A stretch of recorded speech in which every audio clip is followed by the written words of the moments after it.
निर्देशन तकनीकी के बारे में बात करेंगे, यानी कि गाइडेंस टेक्निक्स क्या क्या होते हैं। निर्देशन एक ऐसी सहायता है जो एक व्यक्ति द्वारा दूसरे व्यक्ति को वर्ण करने, समायोजन करने और समस्याओं के समाधान करने में दी जाती है।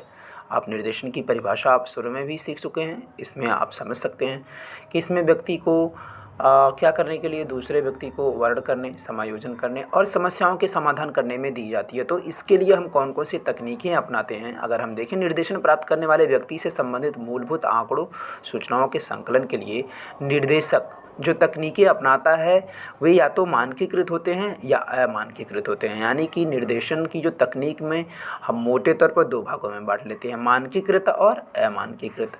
मानकीकृत तकनीकों में साक्षात्कार, निर्धारण मापनी जिसे हम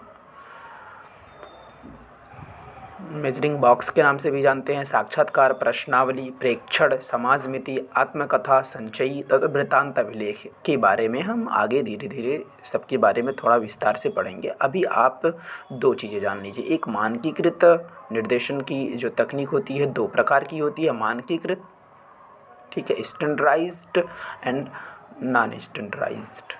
अमानकीकृत, अमानकीकृत में हम साक्षात्कार को, प्रश्नावली को, प्रेक्षण को, वृत्तांत अभिलेख को, आत्मकथा को लेते हैं। और मानकीकृत तकनीकों में अभिरुचियों, बुद्धिमत्ता, अभिक्षमताओं, एटीट्यूड, एप्टीट्यूड, ठीक है, इंटेलिजेंस तथा व्यक्ति विशेषज्ञ के परीक्षण के उपकरण अपनाते हैं, जिसके बारे में आगे हम बात करेंगे। बुनियादी आंकड़े प्राप्त करने को इन दोनों प्रकार की तकनीकों का उपयोग किया जाता है। ये सभी तकनीकें उपयोगी हैं। इन तकनीकों का उपयोग करते समय निर्देशक, यानी कि जो निर्देशन दे रहा है, को यह सावधानी बरतनी चाहिए कि ये तकनीकें विश्वसनीय और प्रामाणिक सूचनाएं देने में सक्षम हों। बुद्धिमत्ता, अभिरुचियों और अभिवृत्तियों का मापन, ये किस में आता है? बुद्धिमत्ता, अभिरुचि और अभिवृत्ति, ये आता है मानकीकृत तकनीकों में।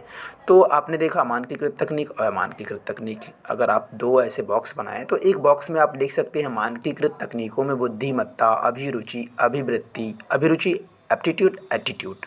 ओके, मानकीकृत परीक्षण तो विश्वसनीय और प्रामाणिक भी होते हैं और ज़्यादा ही विश्वसनीय होते हैं। अमानकीकृत उतने विश्वसनीय नहीं होते, इसमें हमें धोखा दिया जा सकता है। अमानकीकृत जैसे कि हम साक्षात्कार ले रहे हैं, साक्षात्कार में प्रश्नों का जवाब देते समय हमें झूठ बोला जा सकता है। प्रश्नावली का जवाब जो है सबका सही से नहीं दिया जा सकता है। तो दो प्रकार की तकनीकें हो गई, मानकीकृत तकनीक और अमानकीकृत तकनीक। और इसके अंदर हमने क्या क्या छोटे छोटे टर्म्स देखें, उन टर्म्स के बारे में भी आपको आगे की क्लासेस में बताई जाएगी। चलिए अमानकीकृत तकनीकों का थोड़ा सा और अध्ययन करते हैं। उपबोधन या निर्देशन में हम अमानकीकृत प्रविधियों का उपयोग विभिन्न परिस्थितियों में व्यक्तिगत विश्लेषण करने के लिए करते हैं।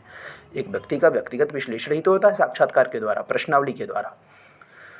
तो निर्देशन की तकनीकों में आज के लिए इतना ही। इसके बाद आगे हम इसको विस्तार से पढ़ेंगे।